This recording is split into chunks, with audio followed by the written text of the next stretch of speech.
Les vraies voix Sud Radio, 18h-20h, Cécile Doménibus, Philippe David. Ah, merci beaucoup, merci beaucoup.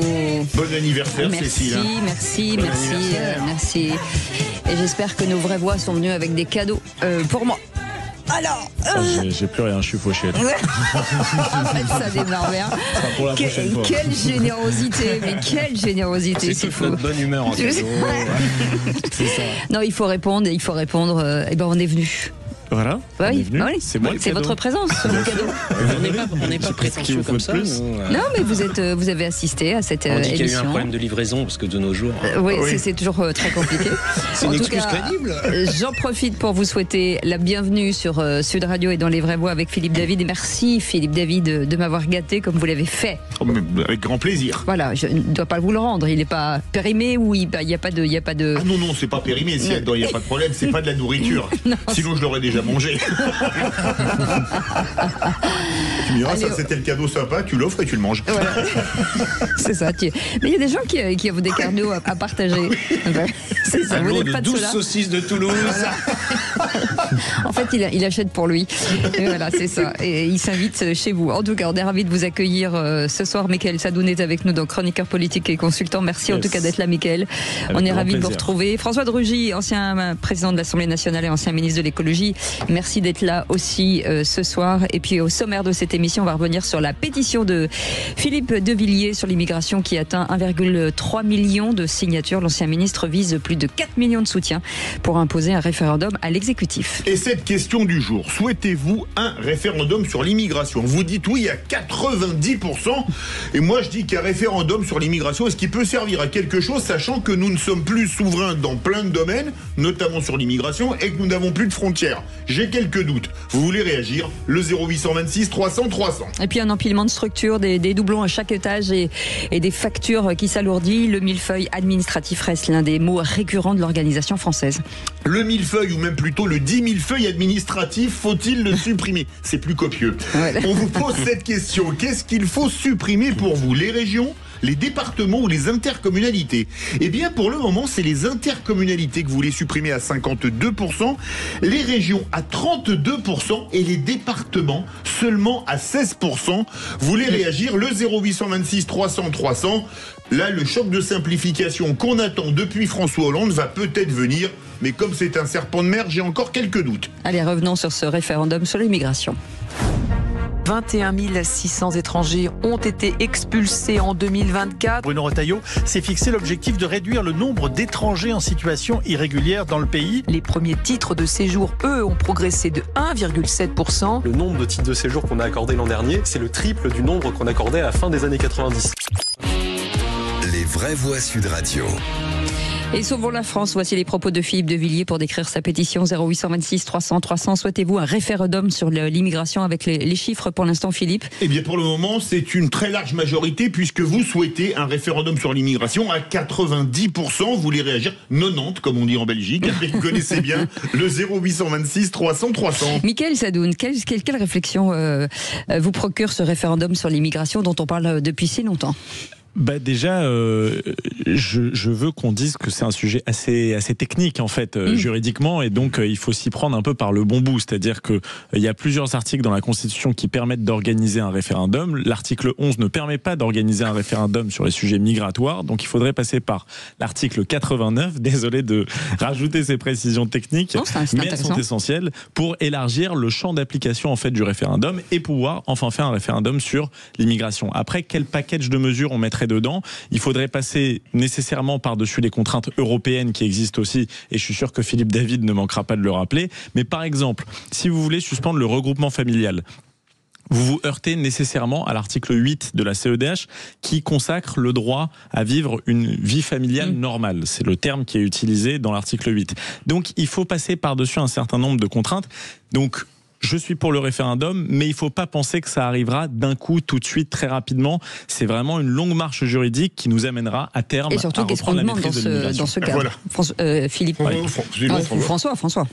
Oui, moi je pense que d'abord c'est sans doute faisable de faire un référendum qui aborde certains aspects de l'immigration, puisque la Constitution, qui avait été modifiée en ce sens d'ailleurs, dit qu'on peut faire un référendum sur un sujet économique et social. Bon, alors il y a forcément des liens entre l'immigration, l'économique et le social. Après, il y a des sujets qui sont plus d'ordre, on va dire, régalien au sens, je sais pas, la nationalité, des choses comme ça, qui ne seraient pas faisable par référendum. Mais surtout, ce que je me dis, c'est quand on lance une pétition comme cela, comme l'a fait Philippe de Villiers, bon, c'est un objectif de mobilisation politique, etc.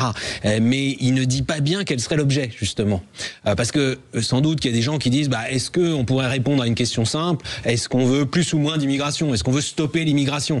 Bon, un référendum ne porte pas sur une question de ce type-là. Un référendum porte sur une loi. Voilà, c'est un texte de loi. Donc c'est sûr que il faudrait quand même, si on veut aller plus loin, se mettre un peu d'accord sur ce qu'il y aurait dedans. Et d'ailleurs, les parlementaires qui veulent ça, parce qu'il y en a qui le veulent. Commencer par Laurent Wauquiez, président de groupe parlementaire. Il pourrait être, ou même le ministre de l'Intérieur, d'ailleurs, je crois, Bruno Retailleau avait dit qu'il aimerait bien qu'il y ait un référendum un jour sur ce sujet. Eh bien, à ce moment-là, il devrait travailler sur le contenu.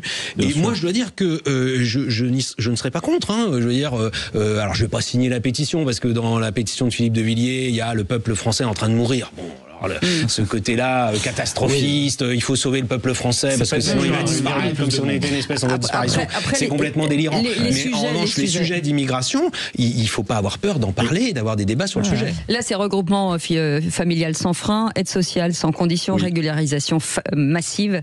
Et il part de mais par exemple, il n'y a pas de régularisation massive. La dernière régularisation massive, c'était sous Lionel Jospin en 1998. Donc ça commence à remonter à loin quand même. Il n'y a pas de régularisation massive comme à l'époque de Jospin, mais elles se font de facto, puisque les gens, la France n'expulsant personne, y compris les personnes sous OQTF, qui sont moins de 10% à être expulsées, au bout d'un moment, non, les OQTF c'est moins de 10, au bout d'un moment, on dit, écoutez, ça fait 20 ans que vous êtes là, vous êtes régularisés. Alors, on fait plus des régularisations massives, comme les socialistes en 81, avec François Mitterrand et Pierre Mauroy, vous en rappelez peut-être, ou la régularisation de Jospin, entre 95 et 97 et 2002. Mais la régularisation, elle a lieu de facto. Moi, je crois que cette pétition, elle a un mérite. C'est qu'elle fait sauter un tabou. Elle fait sauter un tabou. Il était interdit en France depuis les années 80, c'est-à-dire 40 ans, de parler d'immigration, sinon vous étiez un raciste, un fasciste, un nazi. Ah oui, c'était ça, rappelez-vous quand même, pendant des années. Est-ce qu'on mélange pas tout avec l'immigration? Mais je pense qu'on en parle quand même depuis quelques années. C'est-à-dire que moi, je pense que c'est la campagne de 2022 qui a fait sauter le verrou sur l'immigration. J'en suis pas avec convaincu. Un Zemmour qui s'est cramé peut-être sur ces sujets-là, en se mettant trop à droite, peut-être. Ça l'a desservi politiquement, mais en tout cas, il a fait sauter ce tabou. Et même, il parlait du référendum. Et Laurent Fabius, pendant la campagne présidentielle, à l'époque président du Conseil constitutionnel, lui a dit impossible de faire un référendum sur ça, on vous le fera sauter. Donc je pense qu'à l'époque, les gens avaient déjà compris qu'il y avait quelque chose. Après, tant mieux si Philippe de Villiers passe à l'action et que on arrive à mettre la pression sur le politique à un moment quand même. Je pense quand même pouvoir dire, pour avoir été parlementaire pendant 15 ans, qu'il y a eu des lois sur l'immigration, je crois en moyenne tous les 2 ans. Donc on peut pas dire non plus que ce soit un sujet tabou dont on ne parle jamais. En tout cas, au Parlement, on a parlé souvent, et c'est normal d'ailleurs, c'est normal, parce que les règles doivent évoluer. Parce que l'immigration évolue, parce que le monde évolue. Dans les années 70, quand Valéry Giscard d'Estaing a fait le regroupement familial, c'était par ailleurs assez difficile quand même de se déplacer d'une région du monde à une autre. Aujourd'hui, c'est assez facile et il y a des routes de migration diverses et variées. Le phénomène de la Méditerranée ou de la Manche maintenant n'existait pas il y a encore 15 ans. Donc tout ça, c'est normal qu'on adapte la législation. En revanche, dire qu'il n'y a pas eu de débat, non, il y a un débat qui est peut-être sous-jacent, mais qui n'est pas dit, y compris par Philippe de Villiers, c'est est-ce qu'on veut de l'immigration zéro, ou est-ce qu'on dit on accepte qu'il y ait de l'immigration, mais on veut qu'il y en ait moins. On veut la contrôler plus strictement, et on veut avoir moins, tout simplement, moins de titres de séjour attribués chaque année. Moi, c'est pour une immigration choisie. C'est-à-dire viennent les gens qu'on a envie d'avoir, dont on a besoin, et qui ont envie de... Je vais dire un gros mot. non pas de s'intégrer, mais de s'assimiler à la société française. Je sais, ça c'est un tabou c'est un tabou qui n'a pas encore sauté, parce que on doit garder tout ce qu'on est. Non, désolé, quand on va dans un pays, on s'y adapte. Même dans des pays d'immigration, vous allez vivre aux États-Unis, vous êtes obligé de parler anglais. Allez, 0826 300 300 si vous voulez commenter ou donner votre avis, on vous attend au standard. Mickaël, encore quelques secondes, et pourtant c'est un sujet, enfin c'est brûlant, et pourtant ça pourrait aussi aménager et faire en sorte que l'immigration soit mieux gérée sur notre territoire en fait. Ah mais tellement, et puis en plus François de Rugy a raison de dire qu'il y a eu des lois très régulièrement, mais à chaque fois c'est des lois où on a fait bouger une virgule, un tout petit truc. C'est très compliqué de faire avancer ce sujet-là.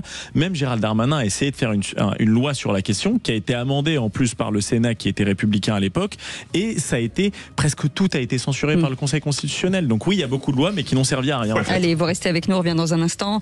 Et puis on n'y croit pas, François Libourneau est avec nous. Qu'est-ce qui se passe? Bonjour Cécile, puis bon anniversaire. Merci. Dans un premier temps.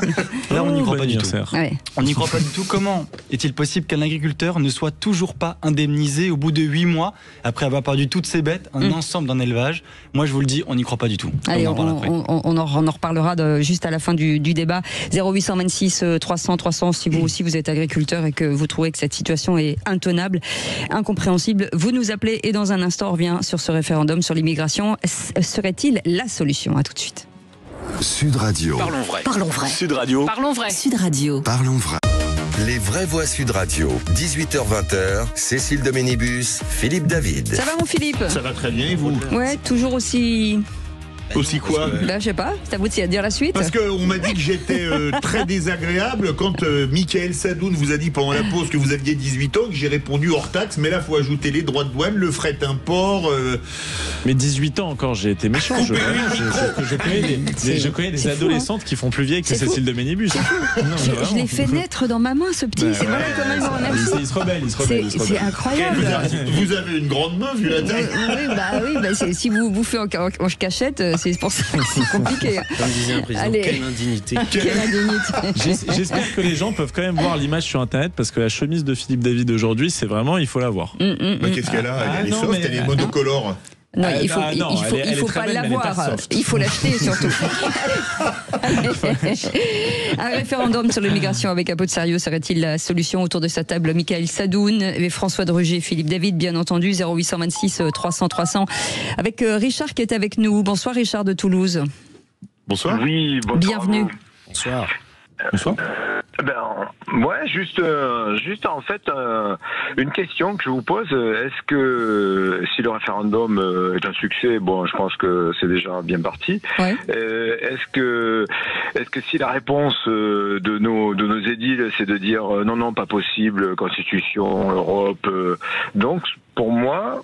Dites-moi si vous êtes d'accord. Je pense qu'il va y avoir une grande frustration des gens qui ont pris une position, qui ont créé entre guillemets un espoir de voir une situation mieux traitée. Et donc, je prévois, je pense que il y aura un second effet qui se coule, qui va être des manifestations massives de gens qui auront un seul mot d'ordre, qui est très rassembleur en fait, et qui va faire l'effet qu'on voit aujourd'hui en Angleterre et qui a amené le gouvernement aujourd'hui d'ailleurs en Angleterre. Mais donc voilà. Philippe, vous en pensez? Vraie question, parce qu'on est à 1 300 000. Si on monte à 2 millions 5 et qu'on dit, mais de toute façon, vous n'aurez pas de référendum circulé, il n'y a rien à voir. Je suis entièrement d'accord avec Richard. Ça va peut-être provoquer de très grosses frustrations dans le pays. Enfin, je ne sais pas ce qu'on pense. Après, ils peuvent faire un référendum et rien en faire non plus. Hein. On a connu ça en 2005. Avec les doléances, les carnets de doléances. Un truc, c'est qu'il paraît que le site sur lequel la pétition est organisée est pas un site très officiel. C'est un site sur lequel on peut s'inscrire 10 fois, 15 fois, 20 fois. Donc ça fausse un peu les résultats. Ouais. C'est dommage de l'avoir fait sur ce site-là et pas sur un truc tout à fait officiel. Mais moi, je suis d'accord avec ce qui a été dit par notre auditeur. Le vrai problème, la vraie question de l'immigration, c'est aussi une question démocratique, c'est-à-dire qu'on n'a jamais permis aux Français de décider sur ces questions-là. Ils ont voté pour des responsables de gauche, de droite, etc. Personne ne leur a offert la solution qu'ils appellent de leur vœu. Très majoritairement, ils veulent réduire l'immigration. Les Français, on le sait, il n'y a pas que les auditeurs de Sud Radio, même si le sondage là, est écrasant à 90%. On est passé à 89%. Ceux qui votent sur Twitter. Les Français, dans leur majorité, veulent réduire l'immigration. C'est une question démocratique. François de Rugy.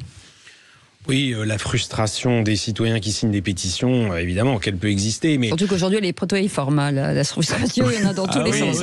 Et les pétitions sont protéiformes aussi. Je vous rappelle la pétition du mois de juillet sur la loi du plomb avec plus de 2 millions de signataires, alors que la loi venait d'être votée. C'est une pétition qui appelle à son abrogation. Bon, ça pose aussi des problèmes. Hein. Je veux dire, il faut pas dire qu'il suffit de signer une pétition comme ça et que c'est formidable. C'est pour ça, encore une fois, et avec ce que vient de dire Michael Sadoun, la précision sur la façon dont la pétition de Philippe de Villiers est organisée. C'est vrai que si c'était organisé sur le site de l'Assemblée nationale avec un objet concret, mais moi j'ai dit la même chose sur la loi du plomb, hein, donc c'est pareil. C'est-à-dire, on peut pas simplement faire des pétitions où on dit voilà moi ce que je pense, est-ce que vous êtes d'accord. C'est ayons un objet. Là, j'imagine que c'est pour provoquer la mise en place de. Voilà, oui, mais justement, la frustration dont parle notre auditeur à juste titre, elle vient aussi du fait que tout le monde ne met pas la même chose dans le même objet. C'est-à-dire que là, on dit un référendum sur l'immigration. Oui, mais un référendum, en gros, pour ou contre l'immigration, on sait que ce ne sera pas ça le référendum, ce sera sur une loi. Et si c'est une loi, on ne peut pas laisser dire, là je me permets de vous reprendre, chère Cécile, que ah oui, mais on ne tiendra pas compte du résultat. Ah si c'est une loi, elle est réputée, adoptée. Ah oui, si c'est une loi, oui. Attention, non, c'est pas juste justement un référendum, oui, non, sur un traité international ou autre.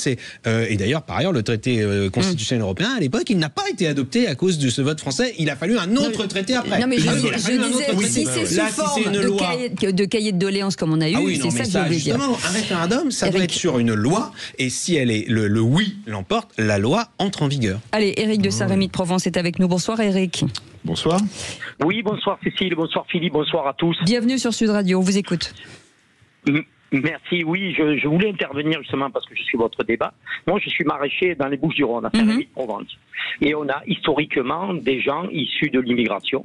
La majorité d'entre eux sont des Marocains, des paysans marocains, dans le sens ample du terme, puisque j'en suis un. Et ces gens-là, avant, on avait un système très simple, c'est-à-dire qu'on lançait un contrat. On avait le visa qui durait le temps du contrat, c'est-à-dire votre gars rentrait 1er mars, partait 30 octobre. En 15 jours, 1 mois, on avait les papiers. Madame Delorme, l'Office d'immigration internationale, réglait tout ça. Tout a été supprimé, je crois, sous Sarkozy ou sous Jospin. On passe maintenant par des plateformes numériques. Et là, on passe un enfer. On passe un enfer parce que soit il n'a pas l'autorisation de travail et il attend 2, 3, 4 mois, soit quand il a l'autorisation, il n'a pas le visa. Mais le problème, c'est que ces gens-là, ils viennent depuis 8-10 ans. Et je vais mal parler, on nous emmerde sur des gens qui viennent historiquement travailler en France, qui ne cotisent pas au chômage, qui n'ont pas droit au chômage, qui viennent en France, qui bossent et qui s'en vont.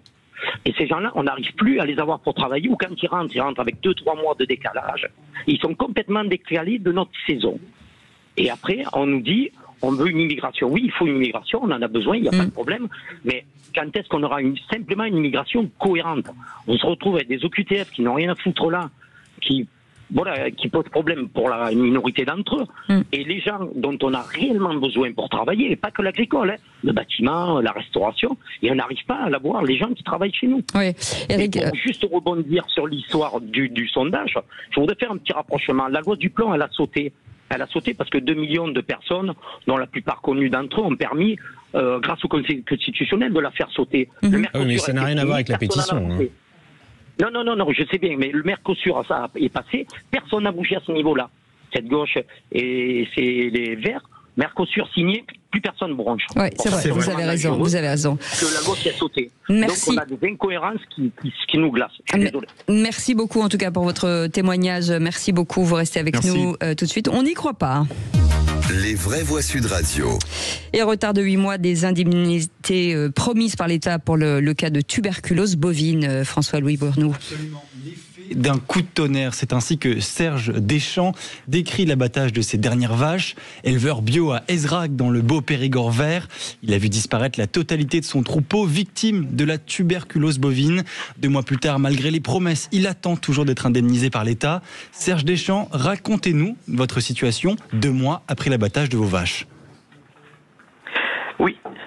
Bonjour à tous. Bienvenue sur Sud Radio. Merci Serge Deschamps. Je sais que c'est pas facile, la situation est compliquée pour vous. Oui, tout à fait.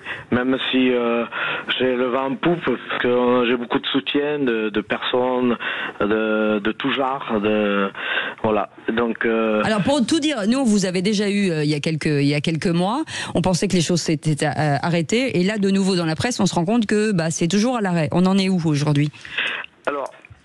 Au final, l'administration m'a fait abattre toutes mes bêtes. Donc le 10 juillet dernier, où tout le troupeau, après des nouveaux tests, ils ont retrouvé des tests positifs en interférom. Voilà, donc ils ont décidé de tout abattre sans distinction. Et, donc c'est 38 vaches, hein, c'est important de le dire. La dernière fois, c'était 14 vaches qui restaient. D'accord. Donc, je vais revenir sur l'historique, ça va être rapide. Hein. J'ai fait des points phares, c'est 16 mois de lutte. Ensuite, donc, en novembre dernier, on m'avait abattu la moitié du troupeau, donc 18 bêtes. Le 5 juin dernier, on m'a abattu 13 bêtes. Et il restait la moitié du troupeau, en gros. Faut qu'on aille très vite parce il nous reste très peu de temps, allez-y. Oui. Et donc après, le 10 juillet, on m'abat les dernières bêtes, les 14 bêtes. Et au final, toutes les bêtes ont été consommées. Donc elles sont toutes retrouvées sur les étals du boucher, quoi. Voilà. Ah oui, la tube, on ne sait vraiment pas si j'ai vraiment de la tube. De la tuberculose, oui. Ah oui, d'accord. Donc ça veut dire que bref, elles sont censées être malades et elles ont quand même été, les carcasses ont été utilisées pour la consommation courante. C'est ça que vous êtes en train de noter. Exactement. Et vous n'avez pas été indemnisé. Et vous n'avez en plus pas été indemnisé, toujours pas. Voilà. Alors, à chaque départ de l'eau de vache, j'ai été indemnisé par mon marchand. Donc, 3 semaines entre 2 et 3 semaines après chaque départ. Et aujourd'hui, l'État doit couvrir la différence qui était programmée dans l'estimation qui a été faite au préalable en début du protocole. Serge Deschamps, juste un mot. Est-ce que vous pensez qu'elles méritaient en tout cas l'abattage? Est-ce que c'était nécessaire selon vous? Non, du tout. Du tout, parce qu'elle était heureuse. Une agente de la DSV, de la DDE-TSPP, m'avait dit ouvertement que mes vaches étaient heureuses dans mes champs, qu'elles étaient vraiment, elles étaient faites pour mes champs et pas pour l'abattoir. Merci beaucoup, Serge Deschamps. Bien entendu, on reviendra vous collecter quelques informations si les choses bougent. Vous restez avec nous dans un instant, le tour de table de l'actu de Nos Vraies Voix. Philippe David. La mort d'un géant d'Hollywood. François de Rugy. Je vais revenir sur la polémique du mois de juillet sur la clim. Michael Sadoun. Moi, c'est pourquoi Emmanuel Macron ne doit surtout pas démissionner. On en parle dans un instant, soyez les bienvenus. Merci beaucoup. En tout cas, restez avec nous 0826 300 300. On est juste ensemble jusqu'à 20h. Sud Radio. Sud Radio. Parlons vrai. Parlons vrai. Sud Radio. Parlons vrai. Les vraies voix Sud Radio, 18h-20h, Cécile Doménibus, Philippe David. Et autour de sa table, Philippe David, François de Rugy et Michael Sadoun. Est-ce que ça vous est déjà arrivé d'envoyer des textos que vous ne vouliez pas envoyer? Oui. Enfin, une erreur. Oui. Clavier tactile, oui. Oui, parce que moi, je vous le dis, je viens d'envoyer un texto à quelqu'un en disant voilà, j'ai un ami qui veut t'acheter deux voitures pour sa boîte, mais j'ai oublié le haut. Voilà. Mais il y a une blague sur ça. Vous la connaissez? Oui, je la connais, celle-là. J'ai envie de. On va pas la raconter tout de suite. Voilà. Donc je m'en excuse. Si elle nous écoute, je m'en excuse. Allez, vous restez avec nous. 0826 300 300 si vous voulez partager cette émission, en tout cas assister au débat. Vous avez des choses à dire et nous, on a envie de les entendre. Tout de suite, le tour de table de l'actu. Allez, la vedette, à table! Tu devais te comparer à une vedette de cinéma.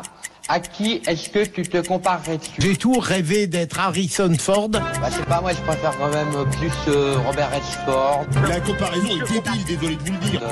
Ah ouais, il y a des copains qui disent que tu ressembles plus à Robert qu'à Redford. De l'actualité. Et c'est un petit hommage, on commence directement par vous, Philippe, puisque on parle de Robert Redford, justement. Oui, qui est décédé à 89 ans. Il avait fêté son 89e anniversaire le 18 août dernier, donc il y a quelques semaines. Alors ça a été une légende d'Hollywood qui a eu un nombre de succès au box-office considérable, hein, tant en tant qu'acteur qu'en tant que réalisateur. Il a même eu un Oscar d'honneur en 2002 et un César d'honneur en 2019 pour l'ensemble de sa carrière. Alors ses films cultes comme acteur, Butch Cassidy et le Kid avec Paul Newman, Un pont trop loin pour ceux qui aiment les films de guerre, l'opération catastrophique à Arnhem avec Sean Connery ou Ryan O'Neal, ou encore Out of Africa avec Meryl Streep, et enfin L'homme qui murmurait à l'oreille des chevaux avec Kirsten Scott Thomas et Scarlett Johansson. Alors une petite anecdote, il avait des origines françaises de Tourcoing, puisque c'est un des descendants de Philippe Delannoy, dont le nom a été anglicisé en Delano. C'était un huguenot qui a émigré aux États-Unis. Et ce Français, il a eu, parmi sa descendance, 3 présidents des États-Unis, Grant, Coolidge et Franklin Delano Roosevelt.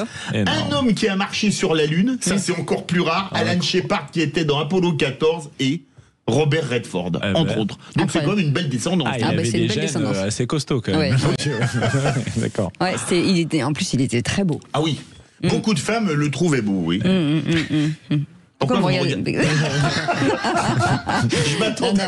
Non, mais pas du tout. Non, Robert Redford, quand même, c'est une sommité, quand même, pour nous.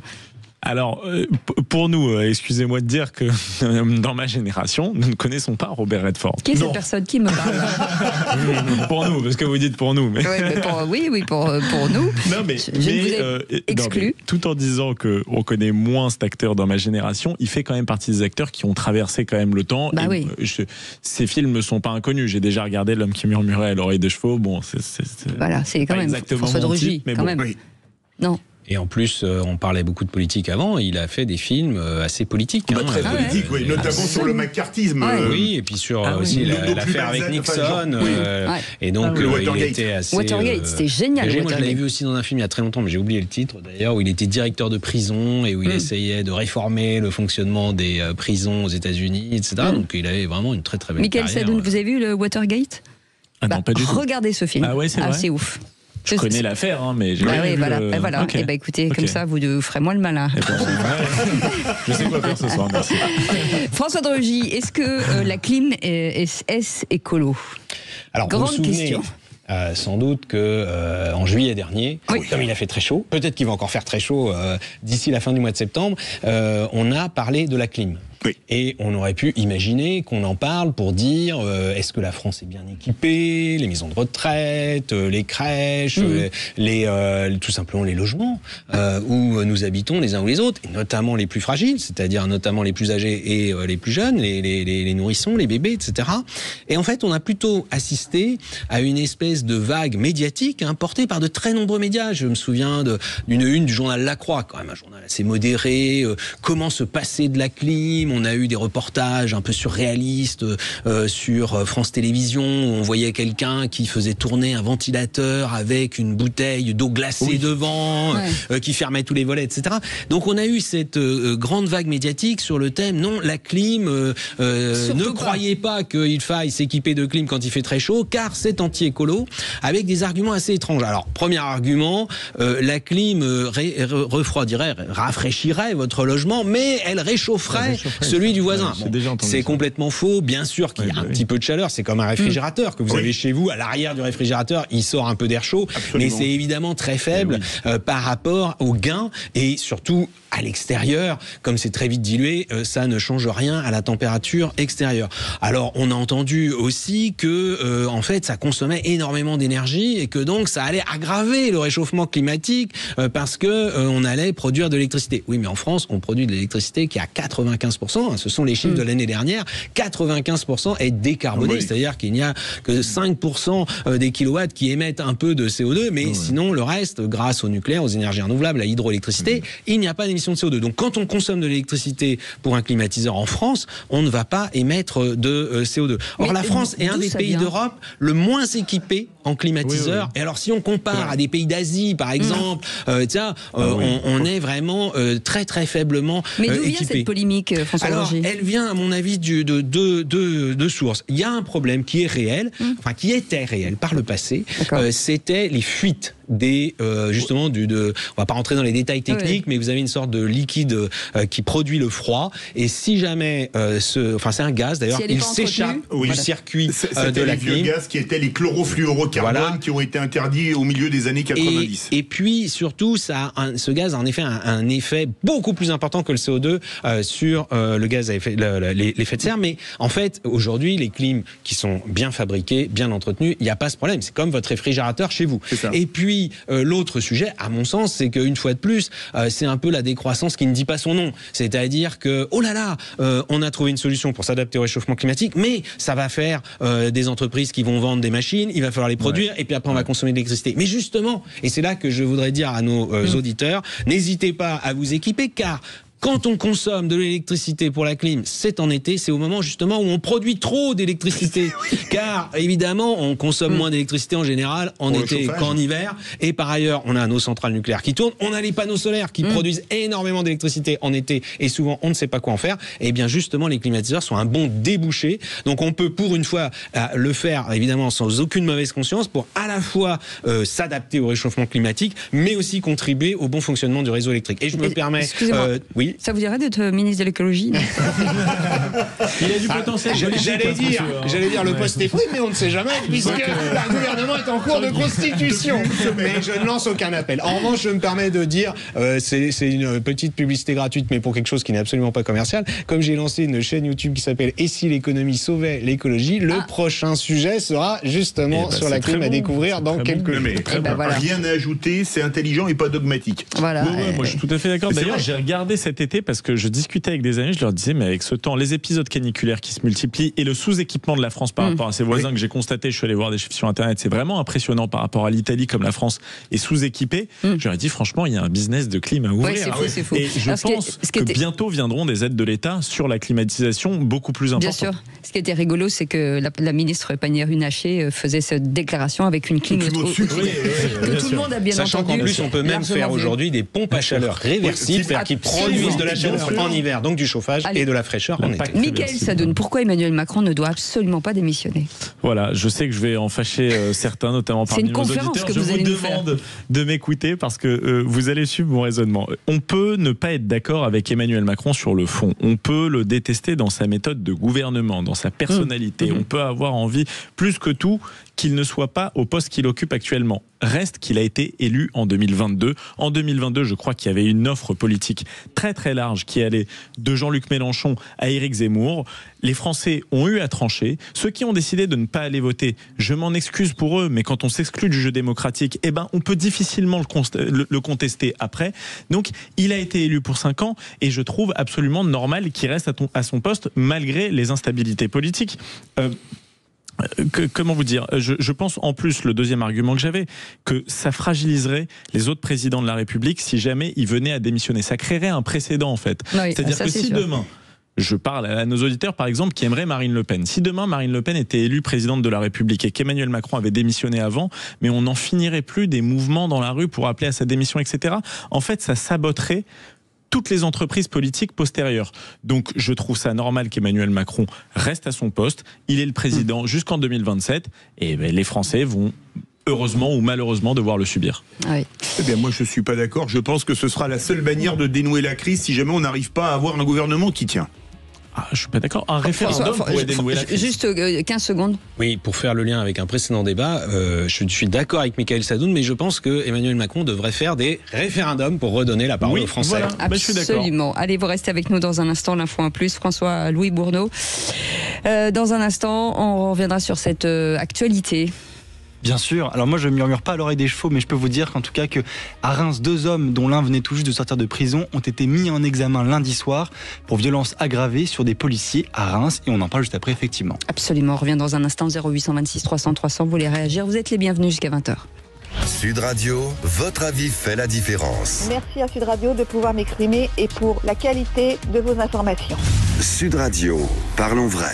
Les vraies voix Sud Radio, 18h-20h, Cécile Doménibus, Philippe David. D'abord, on voudrait vous dire qu'on est ravis de vous accueillir tous les jours dans cette belle maison Sud Radio, que vous pouvez nous suivre un peu partout sur les réseaux sociaux. Et on voit que vous êtes très actifs en tout cas. Vous pouvez vous abonner à notre chaîne YouTube. On est sur X, on est sur Instagram, sur TikTok. TikTok, enfin bref, un peu partout. Vous retrouvez d'ailleurs les coups de gueule de Philippe David, qui cartonne quand même, Philippe David. Ça marche plutôt pas mal, mais je vous en promets un beau pour ce soir. Déjà, je ne le tease pas. Ne vous vantez pas non plus. Mais rassurez-moi, on est encore sur la bande FM quand même. Ça existe encore, la bande FM ou pas?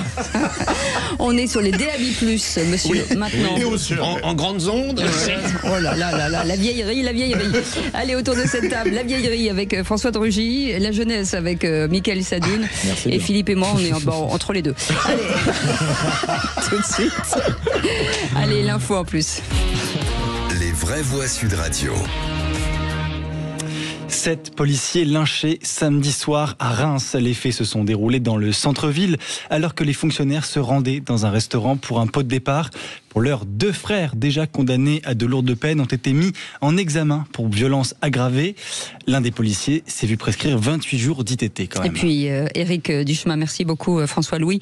Éric Duchemin est avec nous, secrétaire départemental du syndicat de police unité de la Marne. Bonsoir Éric Duchemin. Bonsoir. Est-ce que ce type de lynchage traduit un phénomène nouveau aujourd'hui ? Alors oui, on peut dire que malheureusement on est sur un phénomène nouveau. On a vu dernièrement une agression d'un collègue sur Tourcoing. On a malheureusement cette histoire dramatique qui arrive aussi également sur notre commune. Donc pour un peu remettre un peu dans le contexte, on parle de fonctionnaires de police qui pour un pot de départ décident d'aller manger au restaurant, donc qui se garent. Rien d'agressif, c'est ça qu'on veut dire. Oui. Voilà.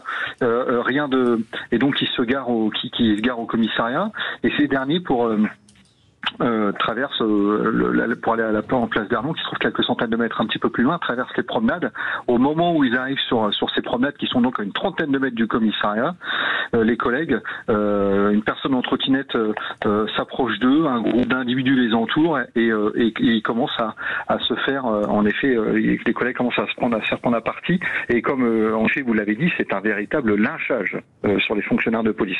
En effet, un des fonctionnaires de police aura 28 jours d'ITT car il a quand même une fracture de la cheville, c'est énorme, avec une fracture de la cheville dont il sera malheureusement obligé d'être opéré. Un autre collègue malheureusement aura perdu connaissance car il a reçu des coups de ceinture, de boucle de ceinture au niveau du crâne, derrière la tête, et un autre collègue également, lui, a le nez cassé. Les autres ont reçu quand même beaucoup de coups, il y a beaucoup de contusions. François-Louis parlait de 28 jours d'ITT. Quand on frappe des policiers, on risque quoi? En tout cas, eux risquent quoi? Alors sur une agression comme ça, ce qui va définir également l'infraction, c'est de savoir si on connaissait leur qualité de fonctionnaire de police ou pas. La question s'est posée. Comme l'a dit Monsieur le procureur, il y a des éléments maintenant qui laissent penser qu'en effet on connaissait la fonction des agents pour déjà une simple bonne raison, c'est que les fonctionnaires de police sortaient du commissariat, ils venaient de se garer, ils sortaient du commissariat, donc les individus les ont parfaitement identifiés. Et la deuxième chose également, c'est qu'on parle des deux individus qui ont été interpellés, sont très connus de nos services. Dont un sortait de prison, hein. Voilà, tout à fait, 4 jours avant. Donc en effet, à partir de ce moment-là, on a peu de place sur le doute sur le fait qu'ils savaient parfaitement à qui ils avaient affaire. Merci beaucoup en tout cas Éric Duchemin de nous avoir éclairé sur cette histoire, ce drame bien entendu. Vous restez avec nous dans un instant. On revient et si j'étais ministre. Et c'est maintenant. Les vraies voix Sud Radio. Et si j'étais ministre, tous les jours on vous donne la possibilité de prendre la place d'un ministre. Et aujourd'hui c'est le ministre des PME. Et Abdelhak de Mont-de-Marsan est avec nous. Bonsoir Abdelhak. J'ai envie de dire bonsoir monsieur le ministre, surtout. Mais c'est gentil. En plus, un ministre à la diversité, je trouve ça génial. Voilà, formidable. Donc si vous étiez ce fameux ministre des PME, quelle serait votre première mesure ? Mais ma première mesure, j'ai de l'expérience, j'ai 32 ans d'artisanat, j'ai 54 ans, et je peux dire aujourd'hui, avec les retours, que je pense que je vais l'apprendre à personne. Ce qui est très compliqué, c'est les premières années, et la mesure phare, ce serait que les entreprises, n'importe lesquelles, petites et moyennes entreprises, puissent embaucher 2 personnes avec 2 années d'exonération totale des charges sociales, salariales et patronales, ainsi que que les personnes, plutôt que, vous savez, il y a beaucoup trop de personnes qui hésitent à prendre un emploi parce qu'ils vont perdre la prestation où il n'y a pas beaucoup d'écart. Et donc, je voudrais que pendant une année, c'est la même mesure, pendant une année, ces personnes continuent à percevoir les minima sociaux qui touchaient ou les indemnités chômage, tout simplement. Alors, je dis ça pourquoi? Je vais vous le justifier parce que avant même qu'il y ait les auto-entrepreneurs, on était 950 000 artisans et professions libérales au minimum, sans compter la médecine. Et juste une embauche, vous voyez dessus ce que ça fait, c'est pas compliqué. S'il y en a deux, on est près des 2 millions.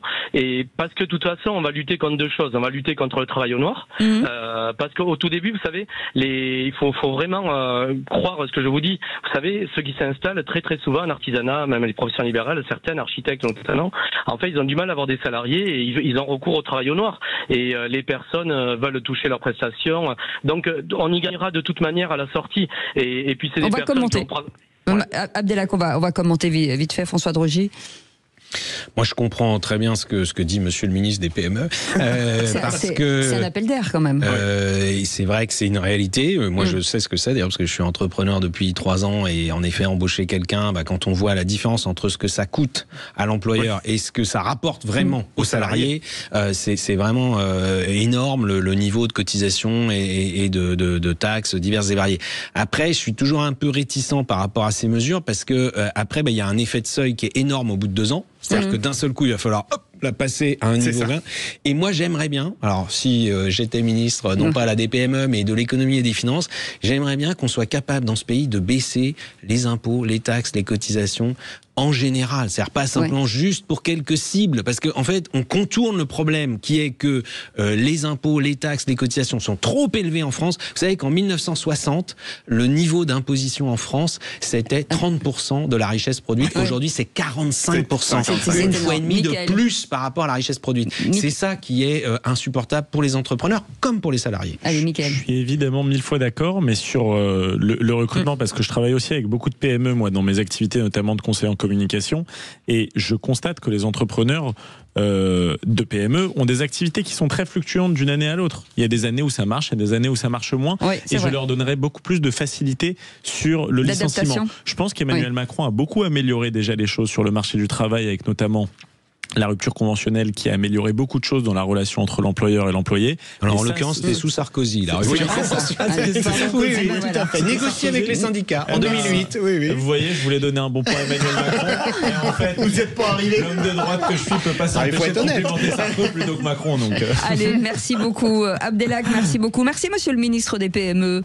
Avec plaisir. Voilà. Bonne continuation. C'est bien, c'est bien. C'est-à-dire que vous arrivez sur Sud Radio, vous repartez, vous êtes ministre. C'est ça qui est bien. Merci en tout cas d'avoir été avec nous. Allez, dans un instant, le coup de gueule de Philippe David. Alors, on se surpasse dans les mesures délirantes. Après les 2 jours fériés sur lesquels est revenu Sébastien Lecornu, on a trouvé mieux ou pire, je sais pas, mais je vous préviens, c'est du très lourd. Allez, on en parle dans un instant. Et tout de suite, Thomas Binet, Philippe. Thomas Binet, les incontournables de l'argent. Trade République, la banque pour mieux dépenser, épargner et investir présente. Sud Radio, les incontournables de l'argent. Thomas Binet. Bienvenue dans ce nouvel épisode d'Oser investir, les incontournables de l'argent. Je suis accompagné de Mathias Bassino, directeur des marchés européens de la néobanque Trade République. Bonsoir Mathias. Bonsoir Thomas. Mathias, on va parler ce soir de comment la situation économique globale impacte notre crédit. Comment l'économie impacte justement les taux de nos crédits aujourd'hui, Mathias ? Alors on a beaucoup parlé depuis la fin du mois d'août du taux de la dette française. On a beaucoup parlé de l'impact que ça avait sur les finances publiques et sur le fait que si les taux augmentaient, pour l'État, ça coûterait beaucoup plus cher à rembourser cette fameuse dette. On a peu parlé de l'impact que ça a sur les gens et sur leur argent à eux, à commencer par les crédits immobiliers, puisque peu de gens le savent, mais les taux des crédits immobiliers sont directement liés au taux des obligations d'État françaises. Donc si la France devient un prêteur moins sérieux, si la France a plus de difficultés à rembourser ses dettes, pour les Françaises et les Français, ça veut dire des taux de crédit plus élevés. C'est particulièrement problématique si vous avez un crédit à taux variable, ce qu'on essaye évidemment d'encourager les gens à éviter, parce que le crédit à taux variable, dans les périodes où les taux remontent, ça vous coûte d'un coup beaucoup plus cher à rembourser. Alors c'est vrai que c'est moins vrai en France que dans d'autres pays, on est plutôt dans le taux fixe, mais malgré tout, comment on peut s'en prémunir ? Il est très difficile de se prémunir complètement de l'impact des taux d'intérêt d'un pays sur les finances personnelles des gens. Parce qu'en fait, c'est une tendance de fond et qui fait que, tout simplement, si les taux de l'État augmentent, pour vous, les taux de vos crédits augmentent. C'est un vrai problème si vous voulez investir dans l'immobilier, entre autres, puisque je rappelle que chaque petit point de pourcentage en plus sur le taux d'un crédit, comme c'est annuel, sur une longue durée, 20-25 ans, ça peut représenter des sommes très importantes. Donc pour ceux qui ont un projet immobilier, on dit qu'en général, il vaut mieux éviter d'emprunter quand les taux sont en train d'augmenter, comme c'est le cas actuellement, et évidemment, surtout à taux variable, même si c'est pas très courant. C'est clair. Bon, on voit que c'est assez aisé quand même de voir le problème arriver, ça c'est une évidence, mais ça représente des opportunités aussi, parce qu'il ne faut pas voir que les menaces. Alors, quand les taux d'intérêt augmentent, l'intérêt pour les gens, c'est les obligations. C'est-à-dire avoir la capacité à placer son épargne dans des obligations dont le rendement a augmenté. Et quand les taux sont les plus élevés, c'est là que les obligations proposent des rendements les plus importants que vous pouvez verrouiller pour une longue durée. C'est en ça que c'est intéressant dans les périodes de crise comme ça pour investir en obligations. Mais est-ce qu'un pays peut faire face à une situation, on pense à la dette, tout ce que vous avez évoqué, est-ce qu'un pays peut faire face à tout ça ? Dans l'histoire récente, il y a eu 2 cas en Argentine et à Chypre où les États n'ont pas pu faire face et ont dû se servir dans l'épargne des gens, entre autres en ne remboursant pas certaines obligations. Et donc c'est très rare, ça peut arriver et on en est très loin en France pour l'instant. À suivre donc, si je vous ai bien entendu. Merci Mathias, on se retrouve mardi prochain pour un autre numéro d'Osez Investir, les incontournables de l'argent. Et pour ce qui me concerne, je vous donne rendez-vous dimanche matin dès 9h27 dans la matinale week-end. Sud Radio, les incontournables de l'argent. Thomas Binet. Avec Trade Republic, la banque pour mieux dépenser, épargner et investir. Allez, vous restez avec nous dans un instant, le coup de gueule de Philippe David, et puis on reviendra sur ce millefeuille administratif. Faut-il le supprimer ? Question 1, les régions, 2, les départements, 3, les intercommunalités. Vous nous dites oui, non au 0826 300 300. On revient dans un instant avec le coup de gueule de Philippe David. Oh, on se surpasse dans les idées débiles au plus haut niveau de l'État, et je me demande où ça va terminer. Allez, à tout de suite. Sud Radio. Sud Radio. Parlons vrai. Parlons vrai. Sud Radio. Les vraies voix Sud Radio. 18h-20h, Cécile de Ménibus, Philippe David. Philippe David, bien entendu, François Drogier est avec nous. Aujourd'hui, on est ravis de le retrouver. Et puis, Mickaël Sadoun aussi, c'est un plaisir de vous voir. C'était bien cet été. C'était bien. C'était sans nous, c'était bien ou pas ? Non, c'était moins bien. Non, c'était moins bien. Ouais, mais je vous ai écouté. Qu'est-ce qui joue bien la comédie, les deux là ? Mais c'était bien. C'est bien. Voilà. Super. Très bien. Allez, tout de suite. Il y a très longtemps. Tout de suite. Il est dans les starting blocks, c'est Philippe David. Les vraies voix Sud Radio. Comme d'habitude, je vais remettre le clocher au milieu du village, un village qui se situe dans le 12e arrondissement de Paris. Pourquoi le 12e arrondissement ? Parce que c'est là que se trouve le ministère de l'économie et des finances, et que j'ai l'impression, alors que nous sommes pourtant très loin de la prochaine foire de Paris, que certains ont décidé de se lancer par anticipation dans le concours Lépine de l'idée la plus stupide. En effet, après la marche arrière toute de Sébastien Lecornu sur la première idée stupide du précédent budget, celle de supprimer 2 jours fériés aux salariés, idée née dans le cerveau du président de la République et validée par François Bayrou, une nouvelle idée concurrençant sérieusement celle-là, en termes d'ineptie, est désormais envisagée. Mais quelle idée alors ? L'idée de taxer les tickets restaurants, les chèques vacances, les aides culturelles ou sportives en les soumettant aux prélèvements sociaux alors qu'ils n'y sont pas soumis aujourd'hui. Une mesure qui représenterait un surcoût pour les entreprises qui, pour les plus fragiles, pourrait réduire la voilure sur ces petits avantages, auquel cas les premiers perdants seraient les salariés. Heureusement que Sébastien Lecornu a dit, en revenant sur la suppression des 2 jours fériés, « Je souhaite que l'on épargne celles et ceux qui travaillent ». Mais ce n'est pas tout. la taxation des CESU préfinancés, vous savez, les chèques emploi-service uniques, qui permettent de payer un employé à domicile, sont aussi dans le collimateur.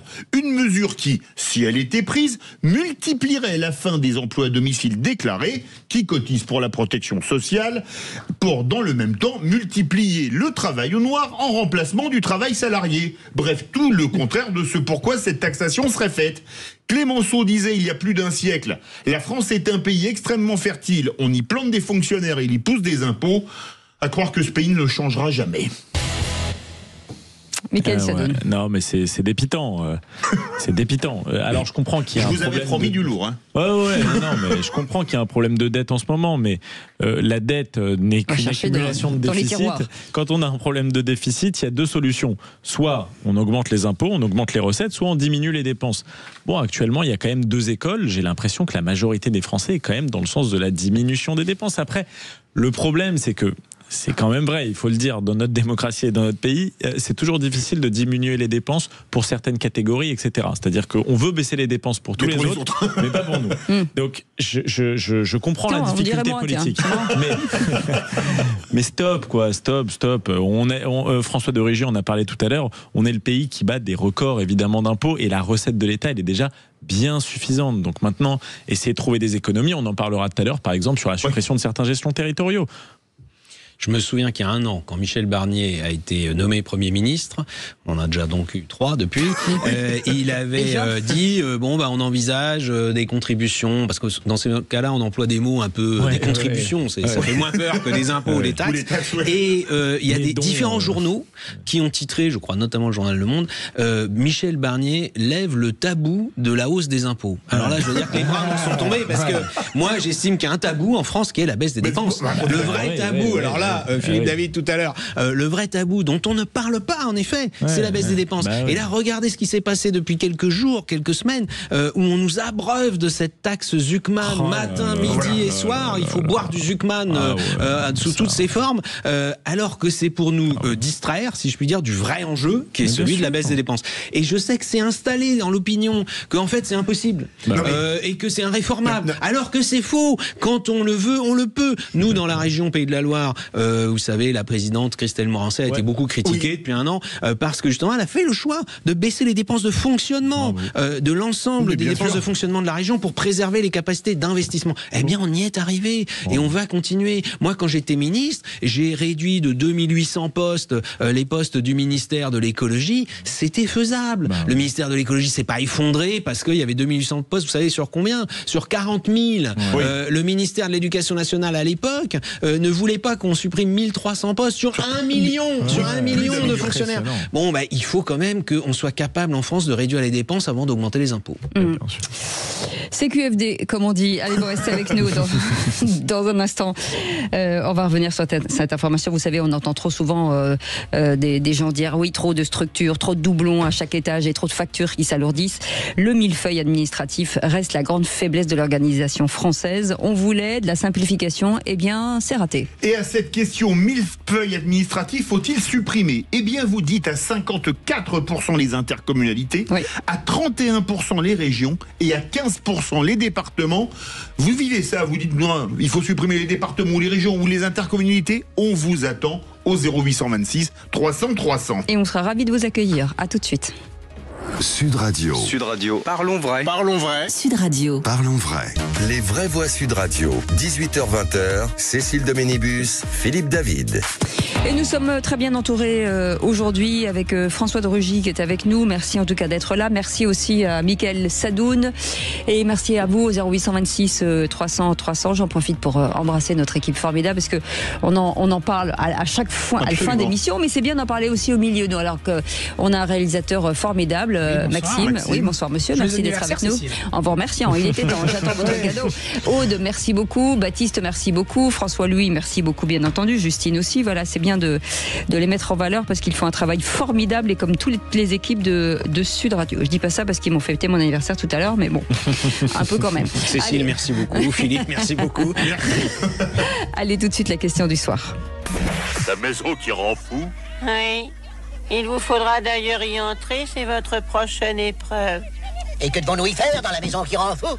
Vous devez demander le laissez-passer à 38. Adressez-vous au guichet 1, couloir de gauche, dernière porte à droite.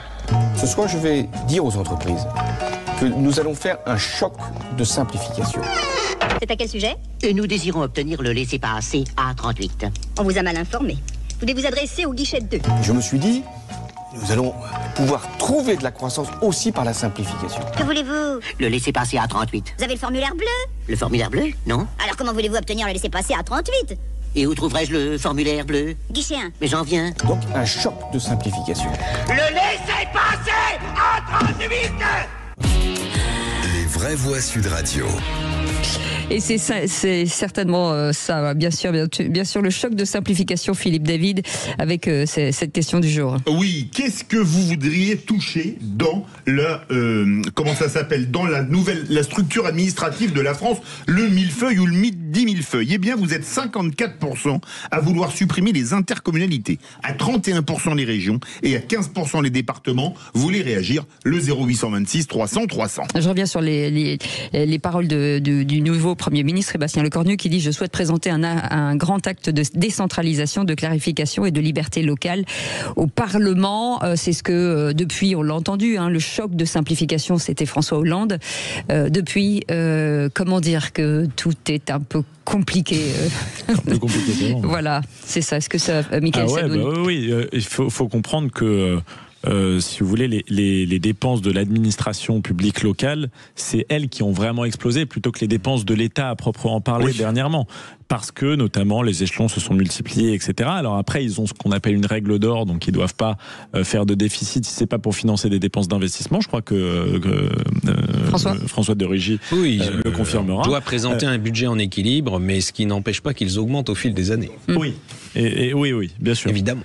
Et moi, personnellement, je pense que les EPCI pourraient quand même... les intercommunalités, ceux qui ne sont pas friands des sigles, comme moi. Les intercommunalités pourraient remettre des choses en commun avec les communes, parce que franchement, leurs missions ne sont pas très différentes. Et les départements pourraient marcher en symbiose avec les régions, et les deux pourraient fusionner, puisque la région s'occupe plutôt de la stratégie économique d'un territoire, du développement, etc.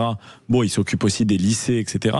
De l'autre côté, les départements s'occupent plutôt de la distribution des aides sociales, de certaines aides aux entreprises, etc. Donc il me semble que les deux pourraient un peu marcher en symbiose. Voilà. Ça permettrait de générer évidemment des économies d'échelle, de mettre quelques personnes, il faut le dire, de licencier quelques fonctionnaires et des gens sous contrat. Ou les réemployer quelque part dans d'autres... Bon, on en parlait tout à l'heure, de toute façon, la diminution des dépenses, à un moment, elle passera par le fait qu'on va recaser des gens ailleurs. Donc, voilà. Ou pas. Oui, c'est le problème. François de Rugy. Je suis assez d'accord avec Mickaël Sadoun, donc je vais plutôt apporter un complément. Sur l'évolution de l'emploi public, les fonctionnaires et les contractuels. Il y a eu une comparaison qui a été faite il y a quelques temps sur 25 ans, donc sur une période assez longue, 97-2022, l'État, l'hôpital et les collectivités locales. La fonction publique d'État, les effectifs ont augmenté dans la même proportion que la population française. L'hôpital, 1,5 fois plus. Les collectivités locales, 3 fois plus. Donc c'est vrai que c'est là qu'il y a eu une grosse dérive sur l'emploi public. Après, l'histoire du millefeuille, le problème c'est que la logique, ce serait en effet de rapprocher les communes et les intercommunalités. Il y a même quelques endroits, mais très rares, où on a fusionné toutes les communes qui étaient dans la même intercommunalité pour en faire une seule structure. Il y a région-département, mais malheureusement, je pense que quand on a fait les grandes régions, ces méga-régions comme la Nouvelle-Aquitaine, qui va de la Creuse jusqu'au Pays Basque, ou la région Grand Est qui va des confins de l'Île-de-France jusqu'à la frontière allemande. On a malheureusement un peu tué l'idée du rapprochement des départements, voire la fusion des régions-départements qui avait été envisagée par Nicolas Sarkozy. Est-ce que c'était une erreur justement les méga-régions, ça a été une grosse erreur. Moi j'étais contre. Ça n'a pas fait faire d'économie, bien au contraire. Mais maintenant que c'est fait, c'est difficile de revenir en arrière. Donc je pense qu'en effet, il y a quand même un sujet autour du département. Un certain nombre de compétences des départements pourraient être exercées par justement les intercommunalités, parce qu'elles ont une taille maintenant suffisante, par l'État pour d'autres, parce qu'il y a du social. Est-ce que le RSA, la caisse d'allocation familiale, elle distribue plein d'aides sociales. Pourquoi elle pourrait pas distribuer le RSA? Pourquoi c'est les départements qui le font? Bon. Et puis il y a aussi un autre problème, c'est que tout le monde veut faire de tout. Et moi, je vois l'exemple de l'emploi.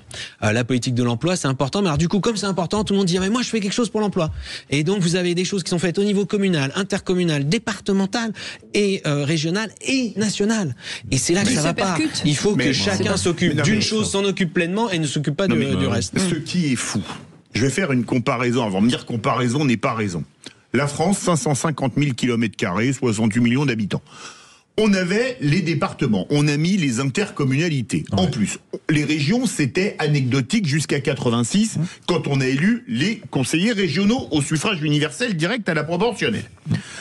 Je vais vous faire une comparaison, donc, l'Union soviétique. 22 millions et demi de km², 11 fuseaux horaires de Kaliningrad jusqu'aux îles Diomède qui séparent l'extrême-orient russe de l'Alaska.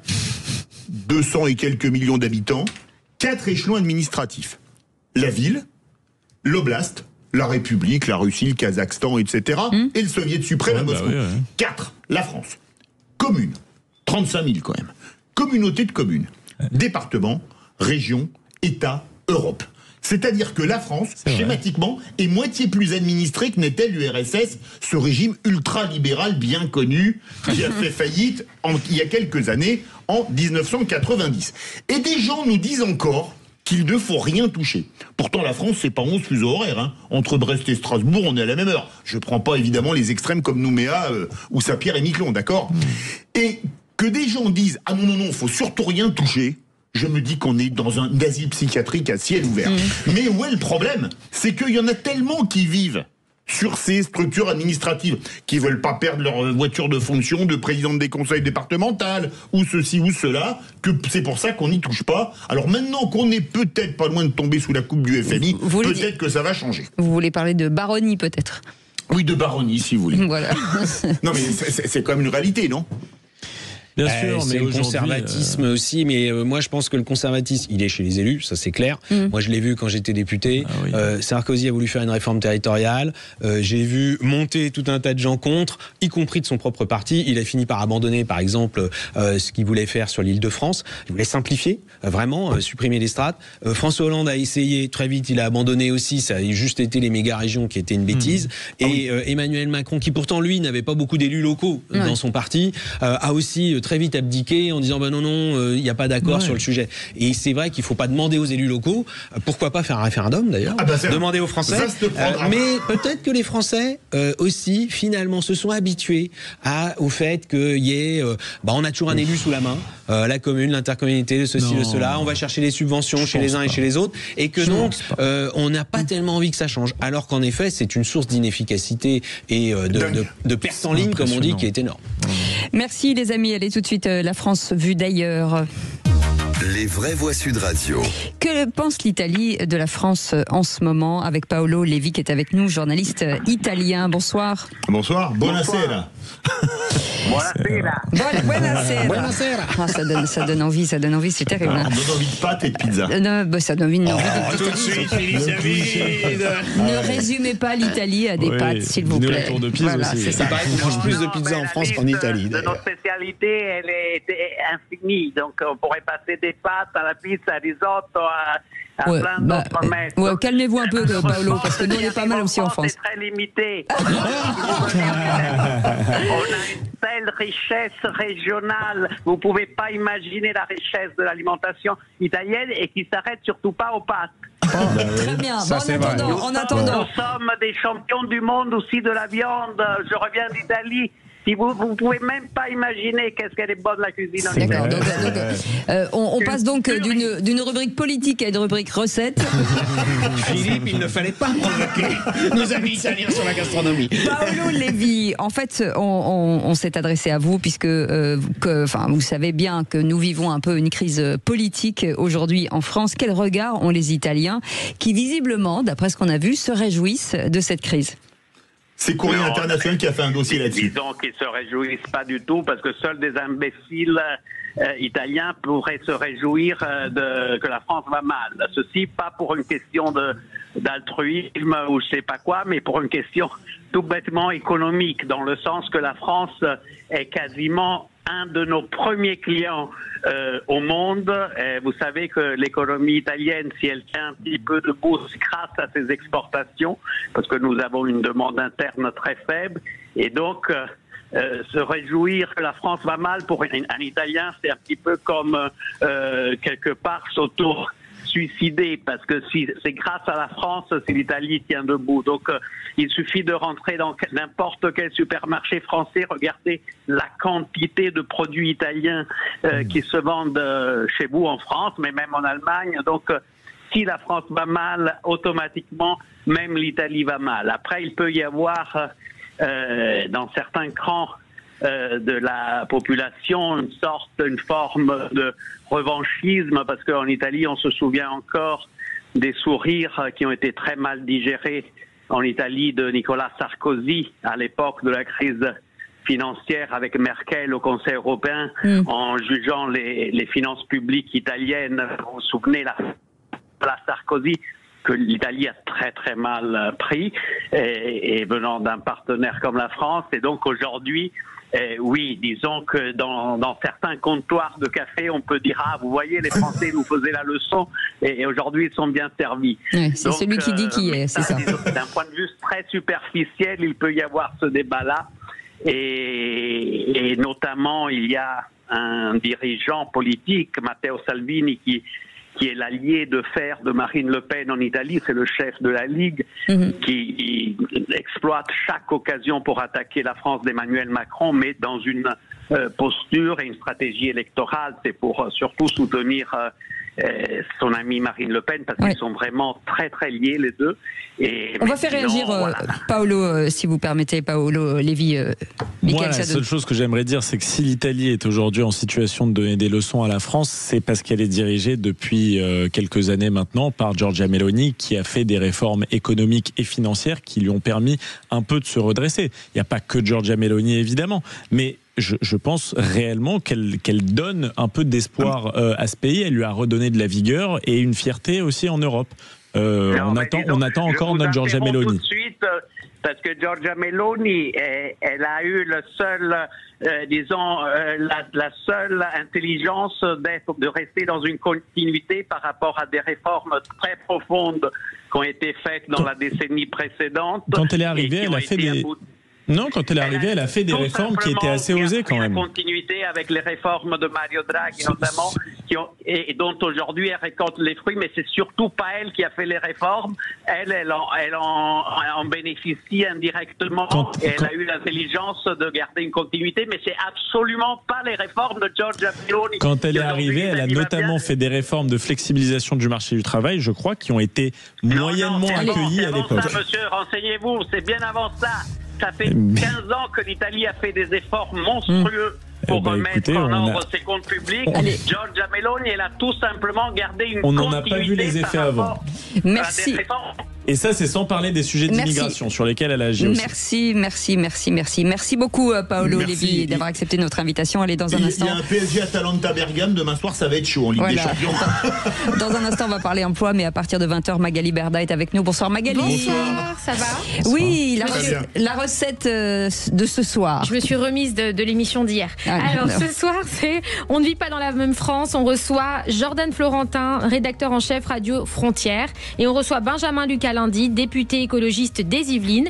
Le thème de l'émission, c'est l'assassinat de Charlie Kirk, influenceur conservateur américain.